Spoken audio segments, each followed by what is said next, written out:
আমার সন্তান না হওয়ার কারণে অপবাদ দিয়েছেন, আমাকে ডিভোর্স করিয়েছেন। সন্তান চাই শুধু একটা নাটক না, এটা অনেক দম্পতির নীরব কষ্টের গল্প, যেখানে দেখা যায় সন্তান না হওয়ার কারণে একটা সম্পর্কের ভেতরে কিভাবে ধীরে ধীরে দূরত্ব তৈরি হয়, কিভাবে ভালোবাসা আর বিশ্বাস পরীক্ষার মুখে পড়ে। এই নাটকটা সেটাই খুব সুন্দরভাবে তুলে ধরেছে। মিরাজ খান এখানে এমন একটা চরিত্রে অভিনয় করেছেন যাকে দেখলে অনেক দর্শক নিজের জীবনটাই খুঁজে পায়। তার চোখের ভাষা, কষ্ট, রাগ আর অসহায়ত্ব সব মিলিয়ে চরিত্রটা খুব বাস্তব আর ছোঁয়া লাগে।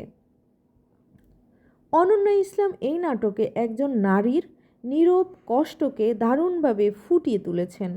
তার কান্না, চুপচাপ সহ্য করে যাওয়ার অভিনয় দর্শকদের অনেককেই চোখ ভেজাতে বাধ্য করেছে।